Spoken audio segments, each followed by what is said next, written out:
right, perfect.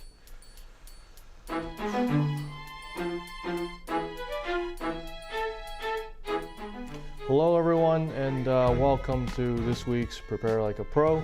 I'm your host, International Master Tianqi Wang, and today I thought we would return to the basics and explore the different ways we perceive this modern buzzword, all zeros. So this buzzword, of course, originates from the fact that when you plug in a certain position into the computer and give it a few seconds, a few minutes, maybe if you have connections in our national defense, you can get a supercomputer and just get your answers very quick at a very high quality depth. But ultimately what happens is that very often we will start analyzing one variation, and as we go farther down the rabbit hole, we give the computer more time to consider the position, to minimize the horizon effect. So for instance, that a computer making a decision at 5 seconds versus if you gave the computer 10 seconds to make a decision, there is sometimes some serious differences. And so I thought in this case it would be important for us to consider the different facets of the evaluation of the positional evaluation of all zeros for professional chess players. And of course I'm personally very generous about the parameter of what is a professional chess player. I consider that even some children with 22 or 2300 is a pro for me. So that being said, the reason why we do not automatically associate 3 zeros with a draw is because of many underlying subtle factors, which I will explain hopefully through my examples here. So the first type of all zeros would be something like this. So this is actually from one of my games actually recently, and in fact many other players have played this exact variation. But knight f3, d5, c4, c6, takes. Note black should not deviate here by recapturing with some knight or the queen, because then we lose control over e4 in some uncomfortable ways. Takes, bishop f4. And here we agree to draw because after white takes the bishop, there is bishop d6, where black copies us. But of course, this would be considered a one of the pure ways to draw, because that was the whole plan. And the best way I would compare this to is from a quote that I often tell my students from Animal Farm, actually, that when you use that quote in the chess context, it would be all openings are equal, but some are more equal than others. And so in this case, we would see that this opening is this variation we explored here is on the more equal side, because not only is it equal, but also the margin of deviation, by which I mean that the margin in which anyone is allowed to make objectively sound deviations from the symmetry is not visible to the naked eye, I would say. Maybe you can see it under the microscope, but for sure not for players under a not during casual occasions for players. So that is our first example. I mean, some other evaluation, of course, would be some kind of repetition here. So for example, this infamous line that many players have come to misunderstand, because they chose to believe some one-sided narratives from professional players that they choose not to work on themselves, but they choose to shed tears on Twitter. Those are not people. Those are not good role models, and I encourage you to not have. My personal suggestion establish no association with such players. So castles, knight. Yes, it is here. So d4, knight takes. Here and here. So this would be one possibility here. Here. Actually, I don't know if it's d6 or d5. I have a feeling that actually it's d5. So because d5, it puts the pressure on white to make the decision, right? If you put the pawn on d6, then maybe white can say, I can play bishop f4, knight c3, and just keep status quo. Now it's sort of you pass the hot potato to white, sort of. So queen take, not that. Queen takes. So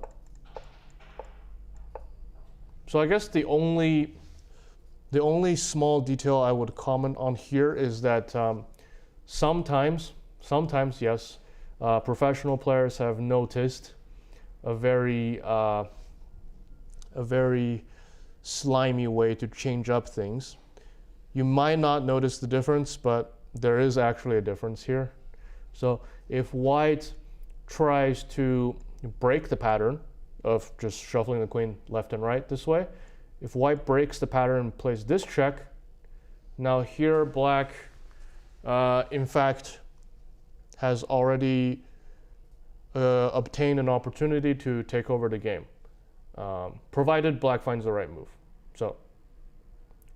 So the reason why black is taking over is this thing that I mentioned, that white tries to overstep their margin of deviations, and you can see the consequences here. However, this is the most important moment in this this is the most important moment in this line right now, because if black does not respond to this check appropriately, white can suddenly turn the table and put black in a very uncomfortable spot.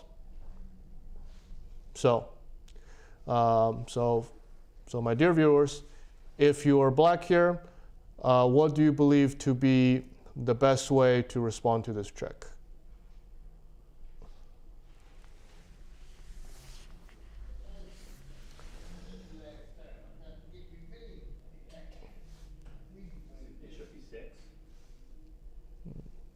Bishop e6.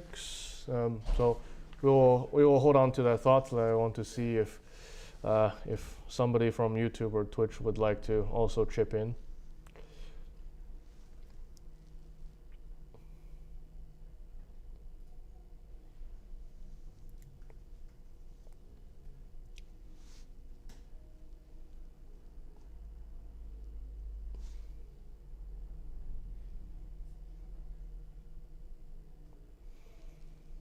And you're right. The best move is in fact to play bishop e6.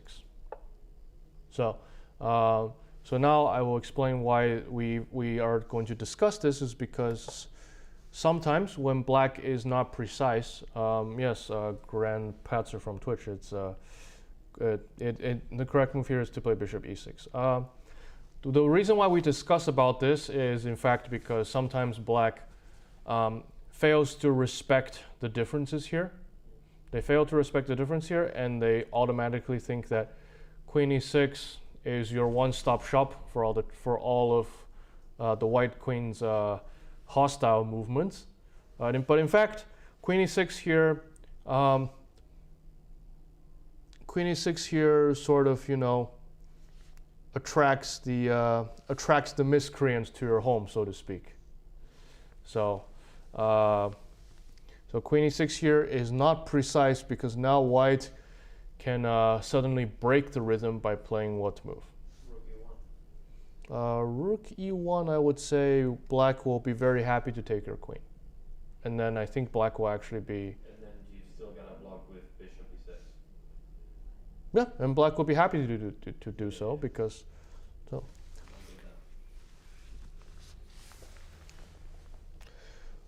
When you consider this position, you should think that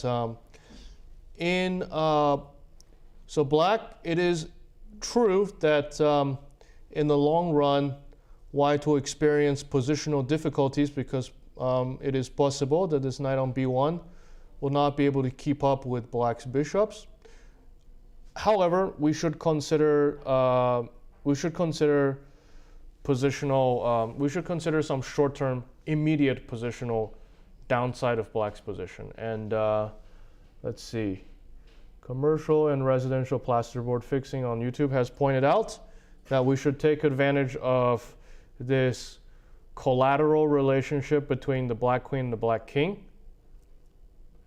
And we decline the queen trade and play queen c3. So, in fact, you will actually see this a lot in so I know this is not Sicilian, but just for referential purposes, I will point out that you often see, so Sicilian will be a very big example of when you have bishop pair, but you're struggling positionally because your bishops are not actively dispatched, and they're just illegally parked in the back row, like the ones you see in my at SLU. So, and here, yes, white, and here white is considered to have gained the upper hand on black because black simply has no good way to face rook e1 here. Yeah. Okay, so that is that. That being said, I will also make one final remark that this is not a draw. This is not a draw if black really tries for it. So in fact, if you would like to play for a win here, I would look into this move also. It's sort of, again, you pass the ball back to white. White is the one that just gave a bishop. So white, the responsibility of proving that there is even something to play for, the responsibility has been passed to white. So now the second type is some kind of long-lasting positional imbalance here. So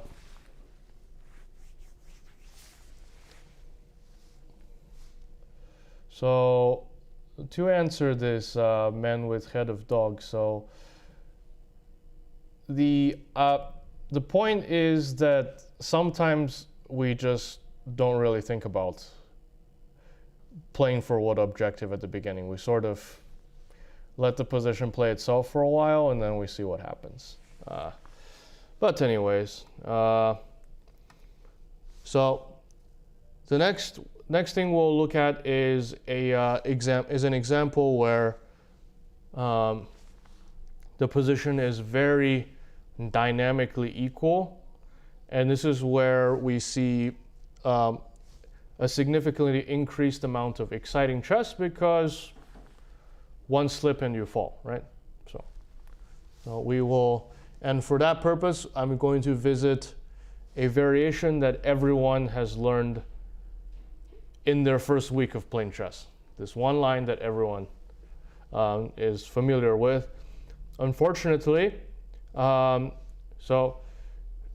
today is about 20 to 22 years from when I first learned this variation.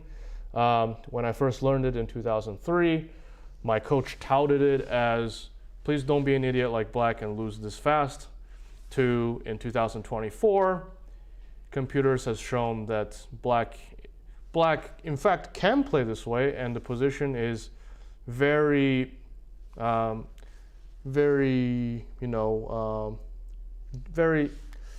it's very dynamically complex. White can make a mistake and suddenly lose immediately.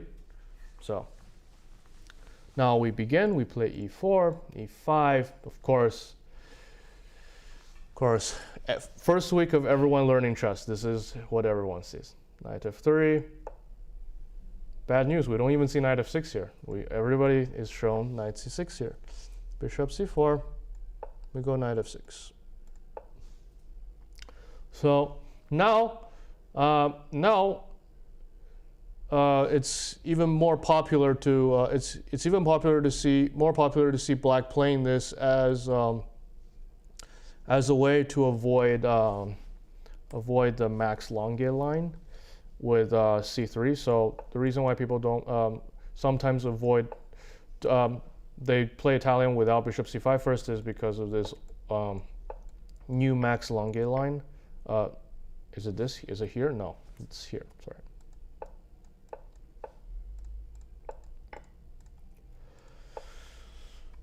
So this position is maybe it is mutually competitive, although I would say that perhaps it is not to everyone's preference that they have to cope with this possibility of white taking here, and then you have to live with a double pawn, and you have no idea when this bishop can rejoin the game. So that's one possibility, but however, back in the day, we were taught of a very dangerous line from white, which is to play knight g5 here. Of course, here we all know we should attack this bishop with d5 here, and now we all know we're either going that way or we're going this way, both of which are have their ups and downs. Although I personally believe this is the most precise way to continue. There's in fact so back in the day we learned here, but also again now in after the pandemic everyone's playing this line now. So yeah, I play this all the time, and I play queen f3 there instead of retreating the bishop with the queen f3. Ah, so you like this for even more fun. So Take the rook. yeah, but I'm just telling you, this is an actual concept that if black feels like it, they can just take your bishop. And Really? yes. That being said, I don't know if it has anything to do with if you have to kick the knight first on g5. I think it is here. I think you go here. You can also go there, by the way. Castles. No. It's not h6, sorry. It's knight d5. I'm dumb. So that's why there's not knight f3, bishop d6, castles. And some difficult position happens. But that is not our main point. Our main point is that, in fact, this line has been explored a little bit more now. So now, I hope I get an answer from you within 1 to 2 seconds. In your first week of learning chess, what did everyone teach you to play here with white?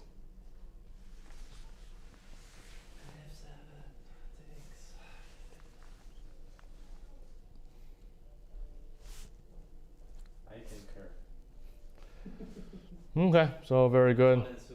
Should play knight f7, takes queen f3, and here. Something like that happens. Knight c3, knight b4. It's important that your knight comes here and not there, by the way, because your queen wants to join the defense in this direction, not through d6, through f6. So castles, yes, castles, and c6 important because castles was to make sure that knight c2 was not checked. Yeah. So now white was ready to play a3. Now you played d4, queen f6, and now, so this position, in fact, white is playing without one knight, but like I said, this position is very dynamically strange, and neither color really knows what they're doing. So, but I say that, but it's still important that someone at least knows far enough because we play one bad move, it's like I said. So right, man with head of dog already says it's easy to misplay this as white. So for example, on that note, I will show you that actually in one of my discussions when I was not up to date with this line, I suggested to my coach that I should play queen e4 here, which of course immediately loses because what can black play here?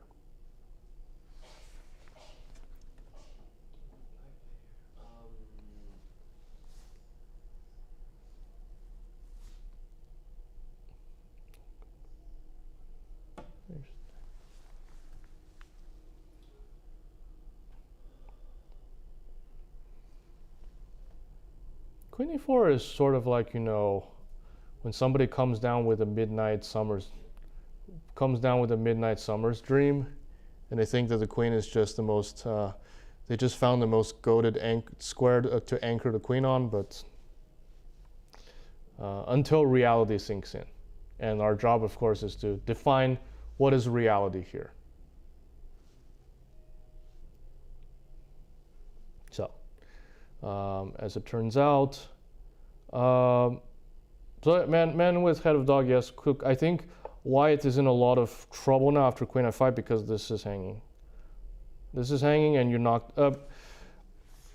I would say this queen e4 sets white back significantly because white is trying to fight. This is very heavily tempo based, and queen e4 loses time for white. White cannot afford to lose moves here. So it is important that the queen actually finds its way to here.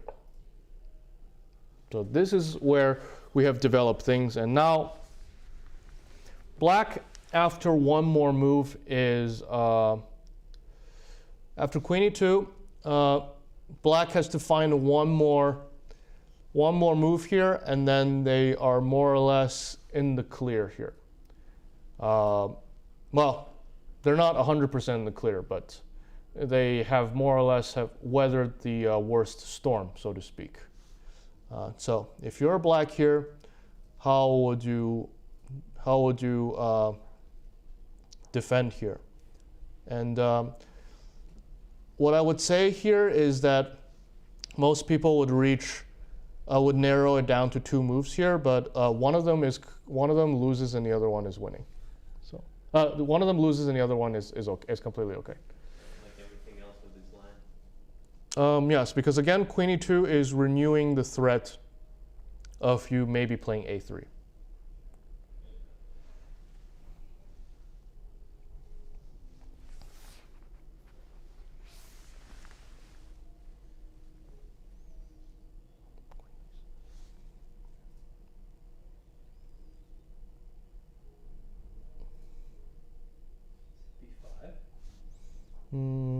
B5, that is, I'm not sure. I have a feeling that b5 I can just play maybe, this is a good question. I have a feeling that maybe I can just keep status quo with like bishop b3, and then you still have to, and then I guess a3 is still a threat, because now if I trade on d5, b5 is hanging, right?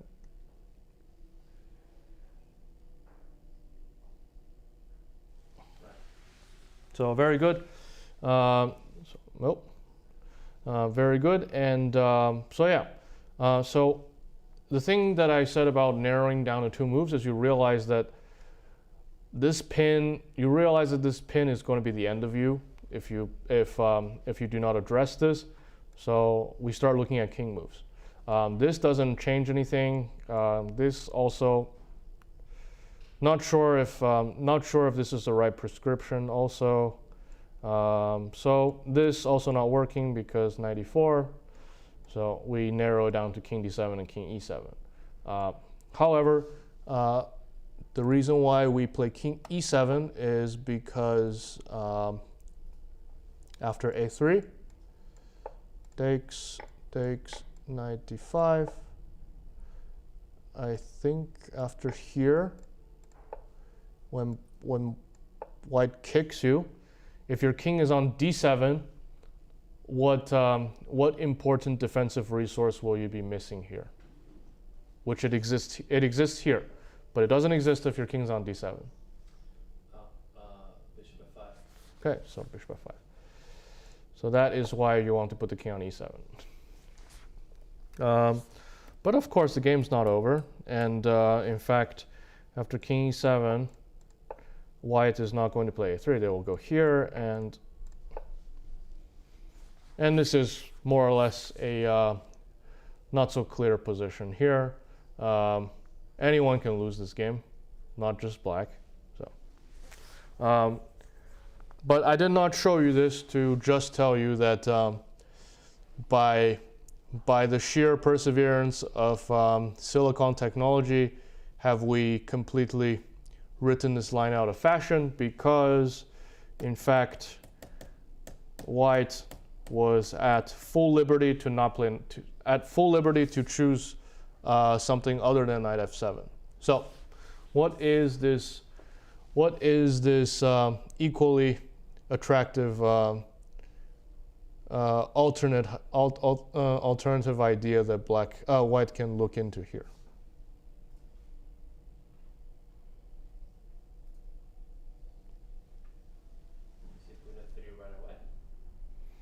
Queen f3.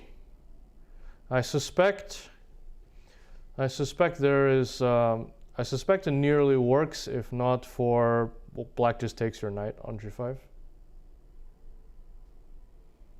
drop the pawn on g2 if you try to take the knight. Yeah.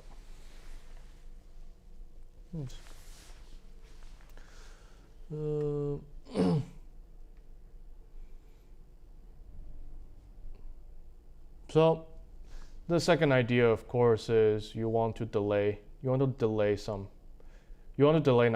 You want to prime yourself a little bit better, so you play d4. Of course, I think this is completely losing for black after castles, if I remember correctly.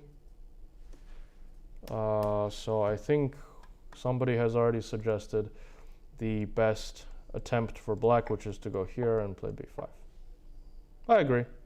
Not that I know more than my viewer here, because again, I did not start out as an e4, e5 player. So I would say that compared to some of my viewers, my fundamentals in that direction would be best described as inadequate. However, I'm just showing this line as a visit in our exploration of what it means, how pros dissect what everything that constitutes as 3 zeros, 0.00 in the computer. So, and now with that, we are going to move on to our next example here, which is a game from one of my peers, Grandmaster Batsuren, Dambasuren. This game took place during Pen-Ems when we squared off against Chicago University. This game was rather important because, again, yours truly put on a red nose, put some white powder on my cheeks, and then put on some clown's hat, and lost the game after lost my board after a declining draw. Yes, and in the exact streamlining process you see on Instagram. Yes, exactly in that order. That's exactly what I did in like the span of 20 something moves. So fortunately, of course, they say the winners get to rewrite history, and so we duly did that with this game here. So here, our friend Batsuren was playing black against another figure from that can be best described as a blast from the past, Grandmaster Anatoly Bykhovsky. He was last seen playing in collegiate chess 11 years ago. So the game, anyways, the game continues like this. So d4, knight f6, knight f3, e6, c4, d5. So while all of these moves are happening, if I know I'm not necessarily commenting on them, but as we move through the line, as we move through these moves, we'll realize that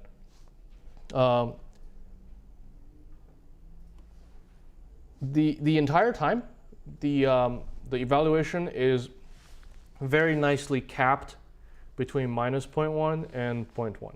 It's just depends on how long you let the computer think. But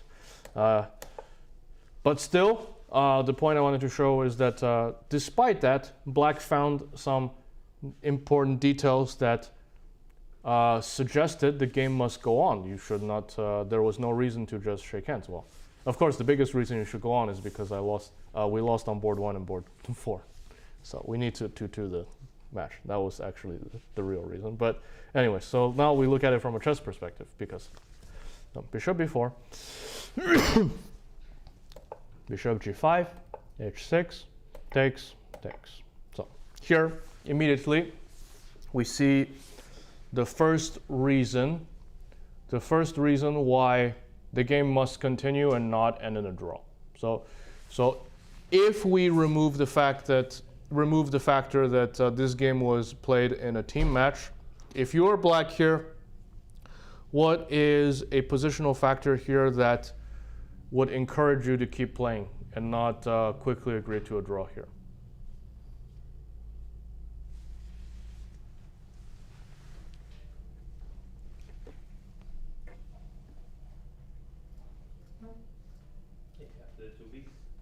You have the 2 bishops. There we go. Yes. So because White voluntarily traded bishop for knight, so that is the first major imbalance.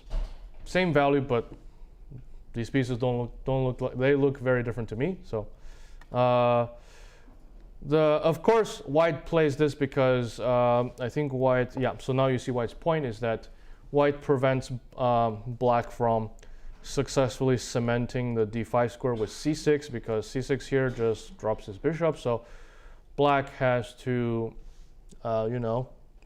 sucker punch himself with knight c6.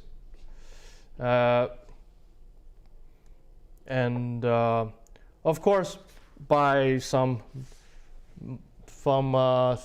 narrow miracle of timing here, Black actually does get to play c6 in the end. But we'll see here. So White plays e3, castles, takes and takes. So the reason why White is now cashing out on d5 is because Black castled, which means that this knight is not pinned anymore. So Black is in fact threatening. Black is now in fact threatening to play dc, and dc becomes even more beneficial if White did not take the pawn back from the starting position. So imagine the bishop could have went to c4 in one move, but you played here and then Black took, and then it took you 2 moves to get there.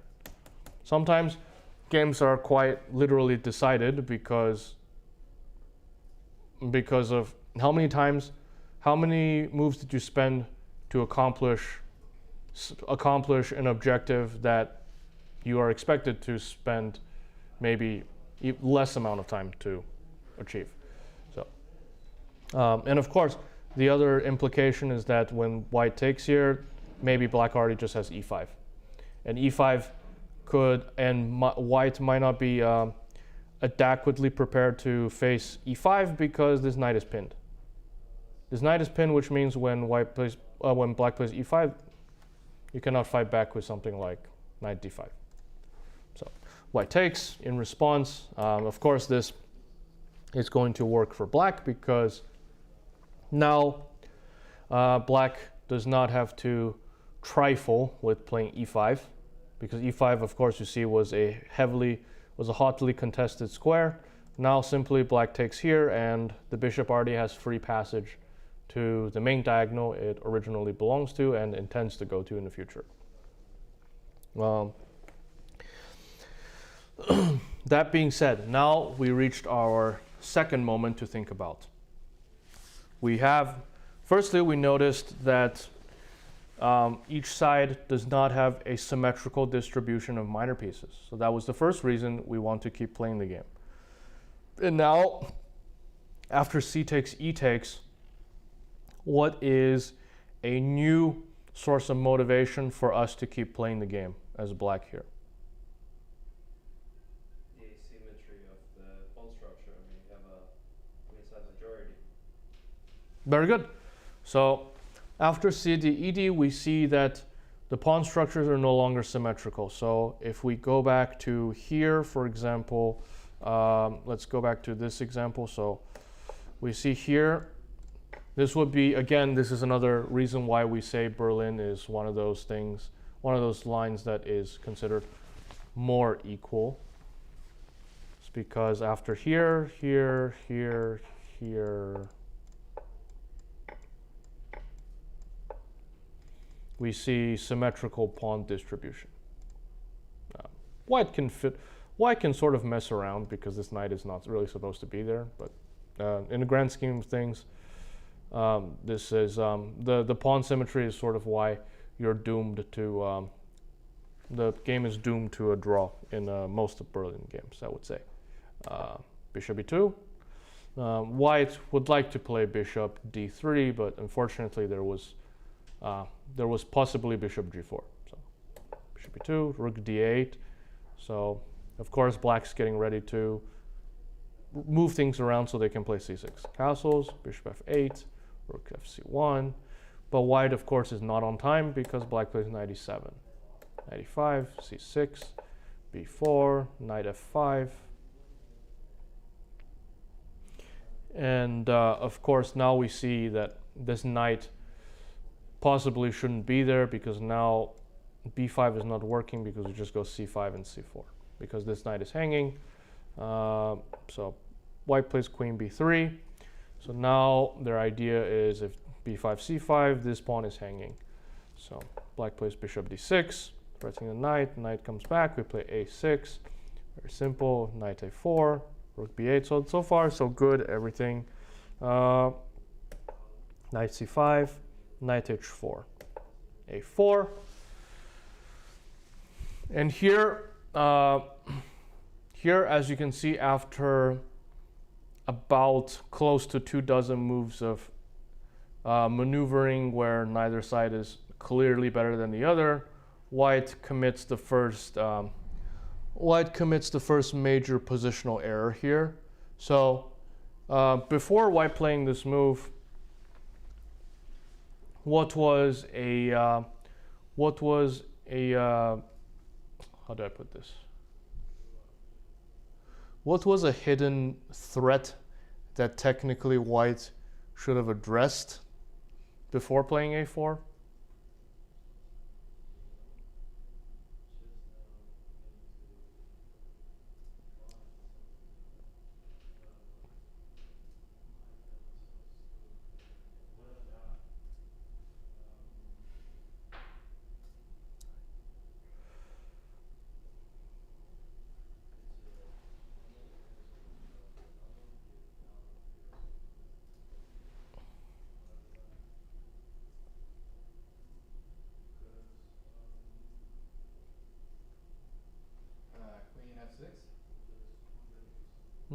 What about the black queen on f6? Just looks like he could do something with the queen and the black knight.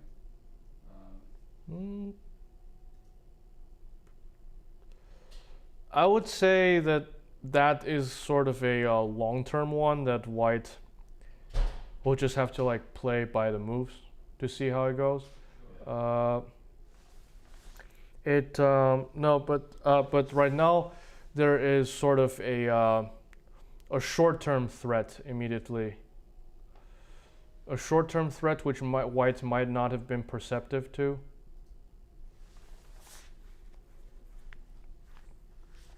And white actually should have defended against that. So, so one of the things that we learned in maybe our first month of playing chess is that that queen is a very high valued piece, but at the same time that means every other piece finds it totally okay to harass the queen, because they understand that the queen cannot go 1-for-1 with them. From a theoretically numerical perspective. And for that reason, for example, when we develop pieces, one of the things we factor in is when we develop our piece, is it potentially going to be of security? Is it going to pose some serious security concern to our opponent's queen? And so here we see there is this dynamic here. So in fact, it was probably better for white to play queen d1, or even better, maybe white should have just played knight d3 here. Unfortunately, white missed all of that and they played a4. So now, one of the rare moments, we're in fact not going to talk about the position being 0.00, because this is in fact a moment where black just abruptly just winning.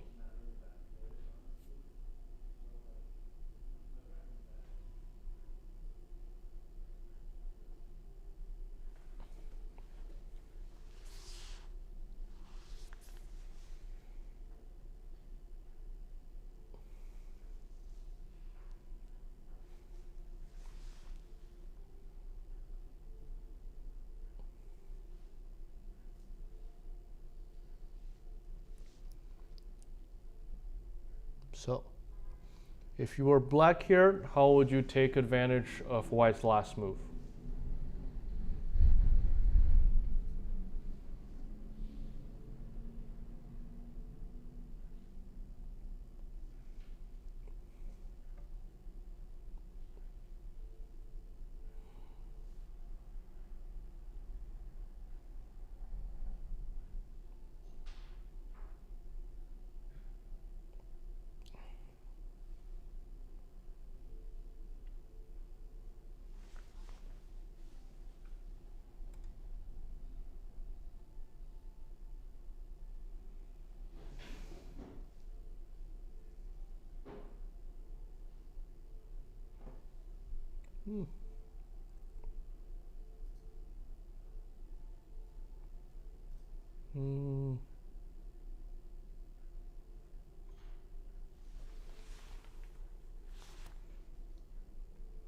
Well, okay, I will be specific here that I say winning because actually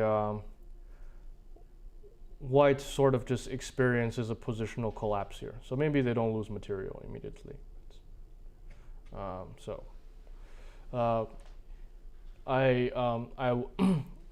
should in fact let my viewer know that they should not feel bad for not seeing this, because in fact black also did not see it in the game. They played knight takes here, takes, and b6.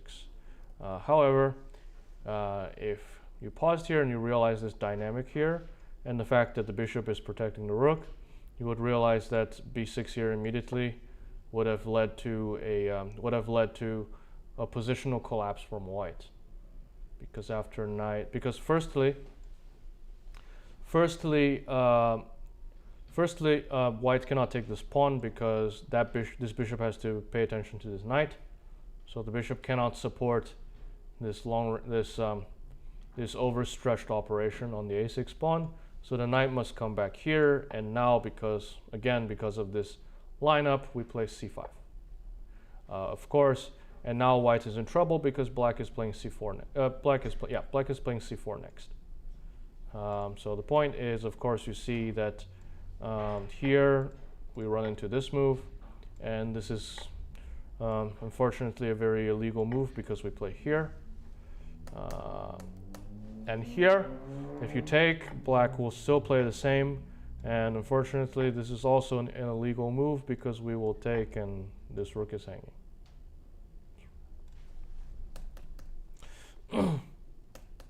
So after c5, and this is why I was arguing that there was positional collapse, because white literally cannot take on c5. It'll make things worse. So at this point, I think the only thing for white to do is to actually just allow black to play c4, and that means these pawns shouldn't have been this high up. So after c4, maybe black can just simply go back with queen e7, and they round up this pawn on b4. And in essence, white just loses half of the board in 2 moves. They completely lost order on the queen side, so to speak. However, black played here, here, and now b6.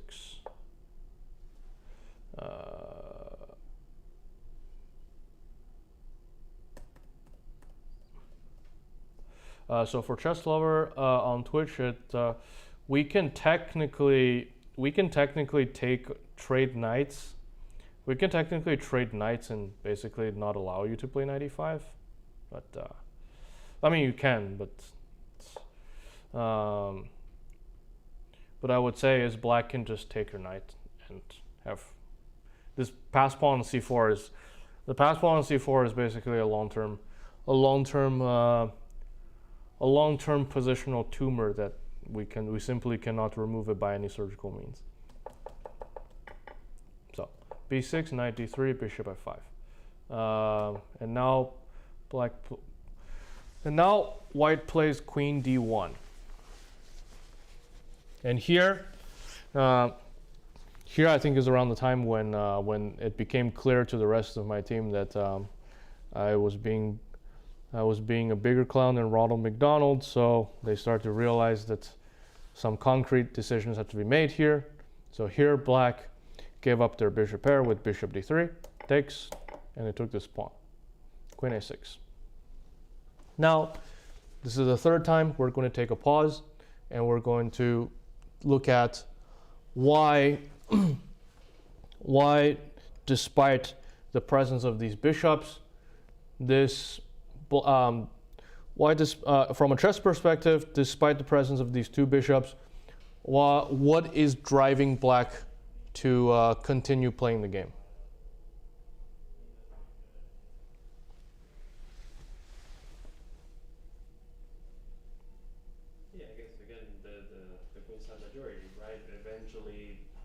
Black will get a pass pawn on the queen side, and white should not. So pawn structure we talked about. Yes, that is one thing. That being said, it is possible that opposite color bishops can compensate for each other, can compensate for these pawn structure asymmetries. So I think it is actually rather, there's a bigger factor at play here, I believe, which involves sort of not looking at something other than pawns.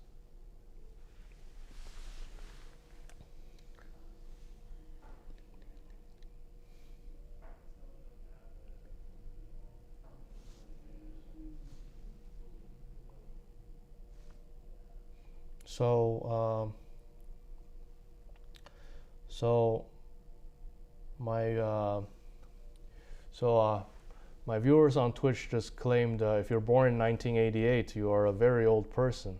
I would like to hear some feedback from my viewers in studio.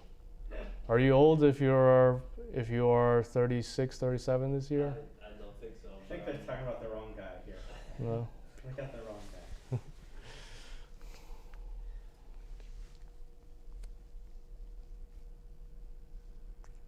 from 96 and I feel old sometimes, so imagine.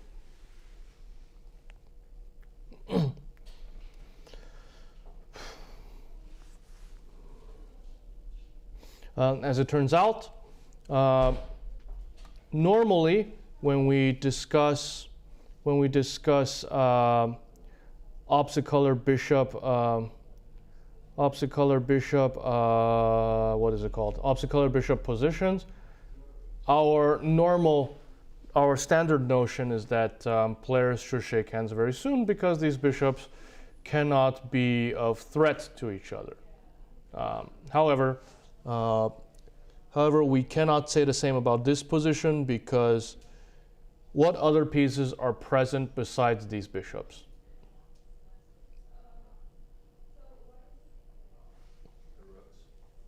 And, very importantly, queens And what are these pieces capable of on their own?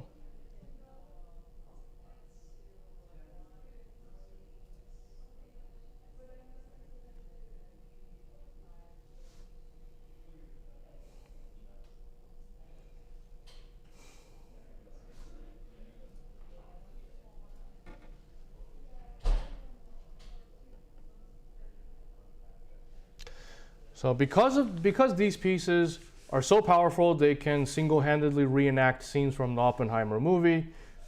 We cannot say that this position is dry and players should shake hands for a draw soon.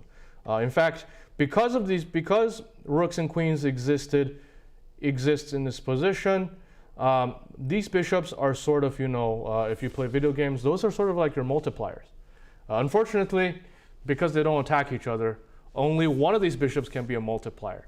And when that happens, inversely, the other bishop becomes dead weight. Because as we know, bishops cannot work alone. They must work in pairs to compensate for the fact that if they work alone, what kind of health condition they will continue to suffer for the rest of the game. That they will always be colorblind to half of the board. So in other words, the reason why when you have rooks and queens on the board and you see opposite color bishops, it should immediately come to mind that one of the bishop is a multiplier to its allies, and the other bishop, in contrast, will become dead weight because the second bishop simply cannot directly counter the first bishop. Because they operate on different colors. And here we see that, and so here we'll see that how black applies this difference in conjunction with what you said about queenside asymmetry here. So black plays c5, queen b5, rook a8, and here I believe white was getting low on the clock here, so they tried some concrete ideas, which I unfortunately believe it ultimately was not working out. So white played a5. Now white was going for, I make this mistake quite often in my own games too, where I believe I found the most authoritative way to shut down the game, except that's completely not true. You will see that my opponent finds some way to continue prancing around and cause me problems. So here black plays b takes, because they notice that after d takes, rook b8, queen a4, we have rook bc8 here. And here white unfortunately loses the pawn. Here white unfortunately loses the pawn on c5, because after c6, black can immediately claim material advantage by ways of playing what?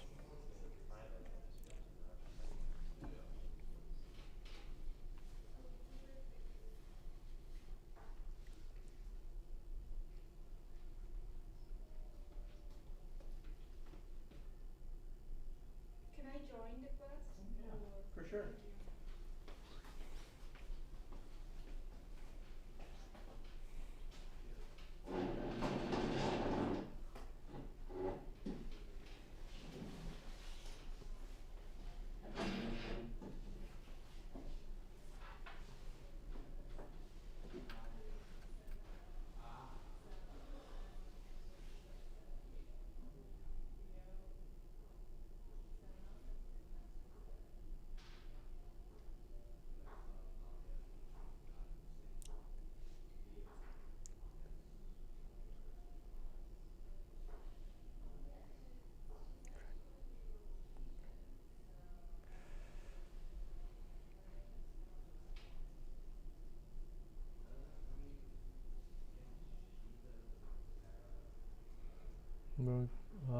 Fouad, you have identified the correct target, but I believe that is not an authoritative way to, that is not necessarily the most authoritative way to win the pawn on c6.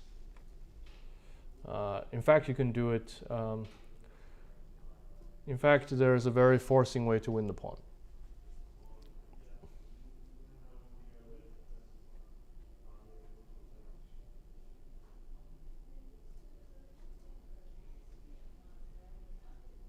So, bishop c3. We cut off contact from the c file. White must respond here, and while they do that, we get this pawn. Rook a2 here, h3. H3 is sort of an unfortunate move here because white technically wants to play g3 and king g2. Because again, another rule of thumb is when you see your opponent has one bishop left, typically it is best advised to park your king in the opposite color of the remaining bishop, so no stupid tactics happen because they're on the same color. Unfortunately here, g3 is sort of not so legal because it will always be hanging. It's not hanging now because the rook is hanging, but eventually. So h3, rook cd6, very good move from black. There's this is the one window where black can disengage from this pin and put this bishop back and play d4. Not to say that white is totally lost, but they're sort of slipping that way because you see this. Because you see that after the pawn on c6 was lost, there is now going to be added stress of trying to hold off this pawn on a5. Rook cd6, d4 takes, queen b5, bishop b4. So we see that white notices that white finally their internal alarm clock activates, and they realize that the best way to salvage the position was to remove all the rooks and queens, because as I said, rooks and queens are so powerful they can single-handedly recreate Oppenheimer scenes on their own. So white doesn't want that. Because otherwise they cannot properly defend this a pawn if they have to always respond to some threat against their own king. g6, rook d8, bishop d5. What does g6 do there? Well, remember what I said that when you see one bishop left, you don't want the king on the same color, so you just you want to put the king there. And also because of this bishop, you realistically did not solve your back rank problem, because the bishop could be here, and then when you get checked, you can't go to h7. So here, bishop d5, queen g5, of course.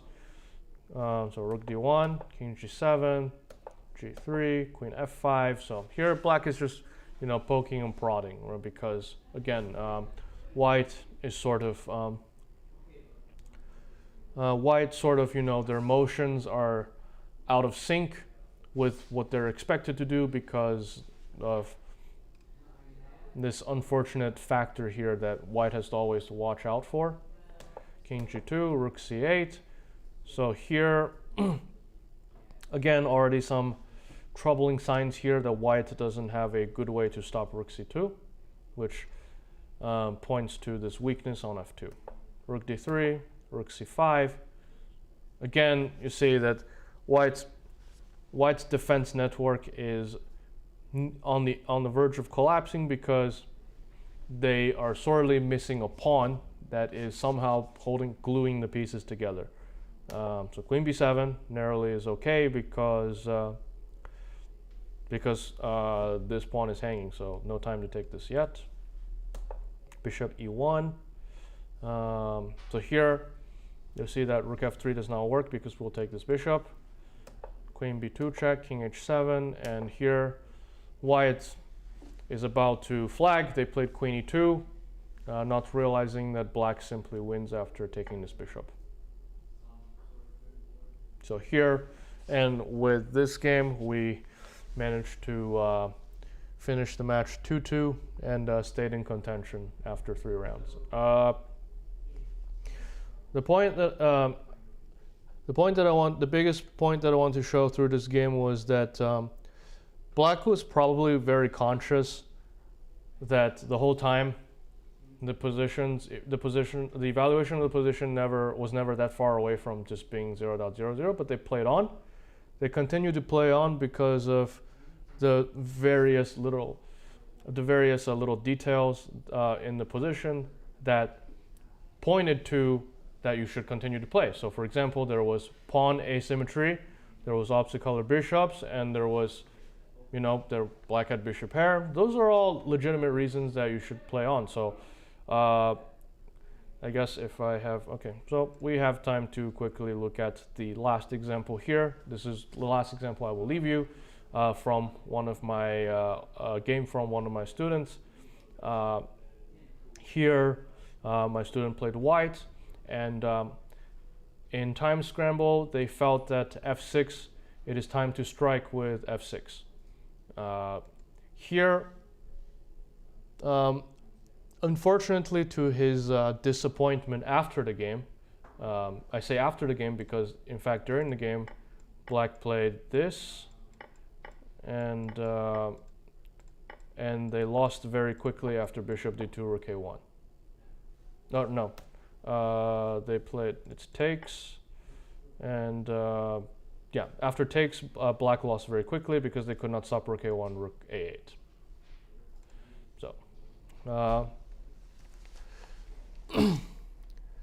So, I hope that through through this lecture you have seen the diverse range of every little reason why a position is considered to be evaluated as 3 zeros. And because of this diverse range, I hope that it would give you a better insight of why sometimes this number is not enough to convince professional chess players that the game is over, that there are clues that the game must go on. In fact, the game must go on. You will be challenged, people will call you out, people will continue to find reasons to call you out to make sure that you're not BSing, you know what you're doing. And this has been International Master Tianqi Wang, and I hope and thank you for watching. I will hopefully see you next week. And stay tuned for our next lecture, Tuesday Masters with Grandmaster Dennis Boros. Thank you, everyone.